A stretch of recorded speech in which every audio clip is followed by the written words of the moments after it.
써마지 시술 받으실 때 특별히 크게 주의할 점은 없지만 아까 설명드렸듯이 피부를 이제 박피한다거나 피부 표면에 손상을 줄 수 있는 시술들 같은 경우에는 써마지 전 2주일 정도는 피해 주시라고 설명을 드립니다. 써마지가 피부 표피에 직접적으로 열을 가하지 않고 진피층에 열을 준다고 하지만 고주파 에너지 특성상 이제 써마지 할 때 등에 패드 부착하고 하는데요. 써마지 팁 표면에서부터 패드까지 이렇게 열 전달이 된다고 보시면 돼요. 고주파 특성상 표면에 집중적으로 들어가게 됩니다. 그래서 표피나 진피에 너무 많은 에너지를 가하거나 하는 시술들은 써마지 전에 2주 정도는 피해 주시면 좋을 것 같아요. 그리고 아까 설명드렸듯이 고주파가 이렇게 몸을 따라 흐르기 때문에 몸 안에 이제 금속이 들어가 있는 장치들 같은 경우에는 있는 경우 써마지 시술을 안타깝지만 할 수가 없습니다. 대표적으로 심박동기 같은 경우에 심박동기에 영향을 줄 수 있기 때문에 너무 이제 위협적이 될 수 있어서 써마지 시술은 권장드리지가 않고요. 그 밖에 이제 여러 가지 수술들에서 몸에 철심 있는 분들이 있으실 거예요. 철심 있는 경우에 이제 사고가 안 나는 경우도 있지만 잘못 시술하는 경우에는 철심 있는 부위에 에너지가 흘러서 그 부위에 화상이 유발될 수 있습니다. 그리고 써마지 시술 직전에 저희가 몸에 액세서리 찬 거 없으세요? 이렇게 물어보는 것도 같은 원리인데 몸에 이제 목걸이나 귀걸이 같은 액세서리가 있는 경우에 그 부위에 고주파 에너지가 작용할 수 있기 때문에 모두 다 이제는 빼고 시술하시면 좋습니다. 요새 팁 재사용 문제들이 많이 화두가 되고 있어요. 재사용 팁 같은 경우에는 그렇게 에너지를 정확히 전달하지 못하는 경우도 있고 에너지가 갑자기 튀어서 불필요하게 큰 에너지가 전달되는 경우도 있고 해서 굉장히 사용을 지양하고 있어요. 솔타 메디칼사에서 주는 정품 인증서가 있습니다.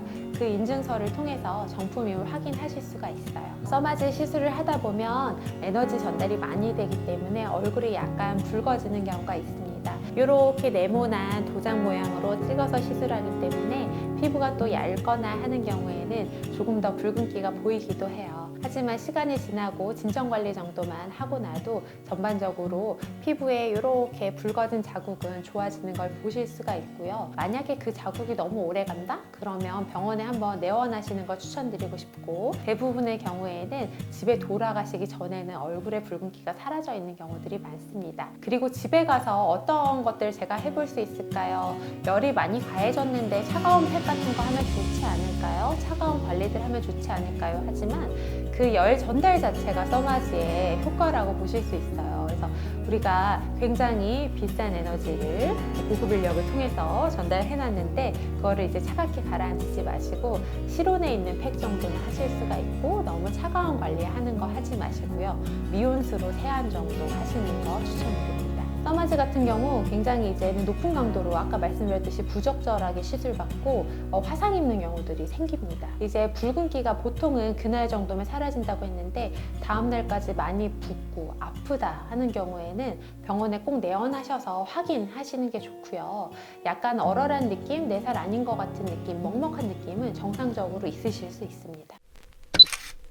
약간 무분별한 정보들을 막 듣고 오셔서 원장님 저 그냥 에너지 세게 해주세요. 무조건 세게 해주세요. 이렇게 하시는 분들이 있어요. 굉장히 큰 에너지를 전달하는 기계이기 때문에 피부 두께를 고려하지 않고 무조건 센 에너지를 시술하면 화상 입으실 수 있어요. 이게 뭐 간혹 수면 마취를 해놓고 강한 에너지로 우리는 시술한다. 이렇게 홍보하는 병원들도 있는데 사실 굉장히 위험한 방법이고 써마지 이제 본사에서조차 그런 방법은 권장하고 있지 않습니다. 서로 이제 상담을 통해서 우리 에너지를 시술하면서 나타나는 반응을 보면서 아프지만 참을 수 있는 정도로 시술을 적극 권장하고 있어요. 그래서 내 피부에 맞는 적절한 강도로 써마지 시술 받으시길 권장드릴게요. 내가 느끼는 거를 말씀해 주시면 좋아요. 간혹 제가 시술하는데 굉장히 이제 높은 강도로 시술 받고 싶다 말씀하시고 시술하면 되게 몸서리를 치시면서도 안 아프다고 말씀하시는 분들이 있어요. 하지만 저는 느낌적 느낌으로 아프구나 이렇게 느낄 수가 있죠. 그래서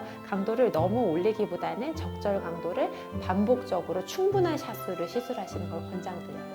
써마지를 하고 나서 특별히 좋은 관리라고 하면 써마지 하고 나서 약간 일시적으로 건조감을 느낄 수 있습니다. 그래서 충분히 수분을 주는 관리들이 피부의 회복에 도움이 될 수 있을 것 같고요. 그리고 실온에 있는 팩 그리고 수분 크림 이런 것들 좀 듬뿍듬뿍 발라주시면 좋을 것 같아요. 써마지는 일종의 에너지를 전달하는 거기 때문에 혈관 확장 같은 걸 좀 유발할 수가 있어요. 너무 땀을 심하게 흘리는 운동이라든지 사우나라든지 음주 같은 경우는 3일 정도는 피해 주시면 좋을 것 같습니다. 너무 찬물로 세안하기보다는 미온수로 써마지의 에너지를 적절히 유지할 수 있도록 당일이랑 그 다음날 정도는 저는 미온수로 세안할 것 같습니다. 써마지 너무 좋은 시술이지만 내 피부에 맞춰서 적정한 강도로 시술 받기를 권장해드리고요. 시술 후에 또 꼭 맞는 나만의 맞춤 관리 그리고 부가적으로 받으면 좋은 시술들 같이 받아보실 수 있게 상담하고 결정하시길 권장해드립니다.